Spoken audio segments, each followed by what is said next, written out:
નમસ્કાર, તમે જોઈ રહ્યા છો ચક્રવાત ન્યૂઝ। ત્યારે મહત્વપૂર્ણ સમાચારો સાથે હું છું નિકિતા। મહત્વપૂર્ણ સમાચારમાં વાત કરશું મુંબઈના ગિરગાંવ ચોપાટી ખાતે ગણેશ વિસર્જન સ્થળનું નિરીક્ષણ કરવામાં આવ્યું। વિસર્જન સ્થળ પર સુરક્ષા વ્યવસ્થાનું મૂલ્યાંકન કરવામાં આવ્યું। એઆઈ ટેકનોલોજી પર આધારિત ચહેરા ઓળખ કેમેરા લગાવવામાં આવ્યા છે। પોલીસ વિભાગ દ્વારા પૂરી પાડવામાં આવતી તમામ સુવિધાઓની સમીક્ષા પણ કરવામાં આવી। તો વિસર્જન ફરજ માટે લગભગ 1094 પોલીસ કર્મીઓ તૈનાત પણ કરવામાં આવશે।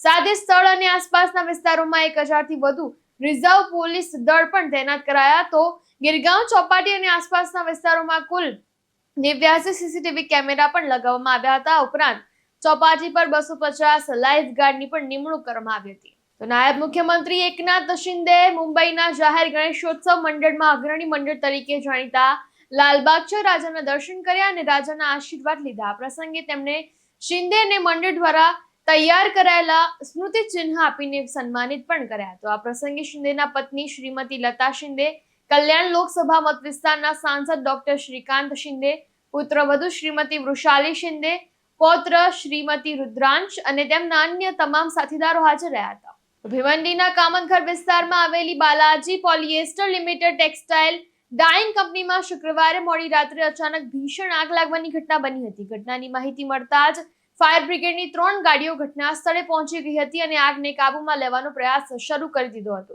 આગ લાગવાનું કારણ હજી સુધી તો જાણી શકાયું નથી। શુક્રવારે ડાઇંગ બંધ હોવાથી ઘટના સ્થળે કંપનીમાં કોઈ કામ ચાલી રહ્યું ન હતું અને હાલમાં કોઈ જાનહાનિના પણ સમાચાર નથી। તો ફાયર બ્રિગેડ અને પોલીસ ટીમ ઘટના સ્થળે હાજર હતી અને આગ સંપૂર્ણપણે કાબૂમાં આવ્યા પછી અને નુકસાનનું મૂલ્યાંકન થયા પછી વિગતવાર માહિતી પણ જાહેર કરવામાં આવી। મુંબઈ ક્રાઇમ બ્રાન્ચે મુંબઈ ટ્રાફિક વિભાગને બોમ્બથી ઉડાવી દેવાની ધમકી આપનાર વ્યક્તિની ધરપકડ કરી છે। આરોપીને નોઈડાથી પકડવામાં આવ્યો। તેની ઓળખ 50 વર્ષીય અશ્વિન કુમાર સુપ્રા તરીકે થઈ છે।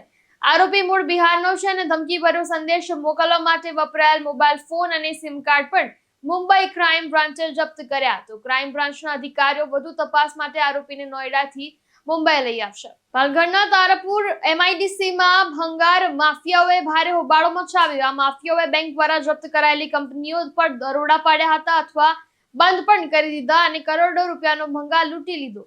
આવી જ એક કંપનીમાં ભંગાર ચોર ઘૂસ્યાના સમાચાર મળતા જ પાલઘરના પોલીસ અધિક્ષક યતીશ દેશમુખે તાત્કાલિક એક ટીમ સ્થળ પર મોકલી અને કાર્યવાહી કરી। આ દરમિયાન પોલીસે ફિલ્મી શૈલીમાં ચોરનો પીછો કર્યો અને તેને પકડી પણ લીધો। તો તારાપુર MIDC પોલીસ સ્ટેશનના સહાયક પોલીસ નિરીક્ષક સતીશ અસવર ચોર પાછળ દોડતા હોવાનું રોમાંચક દ્રશ્ય પણ કેમેરામાં કેદ થયું। રાયગઢના માનગાંવ તાલુકાના એંદાપુરમાં એક ઇમારતના ગ્રાઉન્ડ ફ્લોર પર આવેલી 3 દુકાનો, જેમાં એક કટલરીની, એક મેડિકલ અને મીઠાઈની 3 દુકાનો હતી। તેમાં રાત્રે લગભગ 1 વાગ્યાની આસપાસ અચાનક આગ લાગવાની ઘટના બની।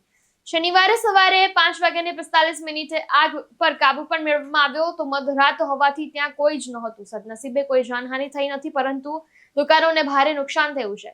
ધુમાડો અને આગની જ્વાળાઓ ચારે બાજુ ફેલાઈ ગઈ હતી। તો આ ઘટનાની જાણ થતાં જ સ્થાનિક લોકોએ આગ ઓલવવાનો પ્રયાસ પણ કર્યો હતો।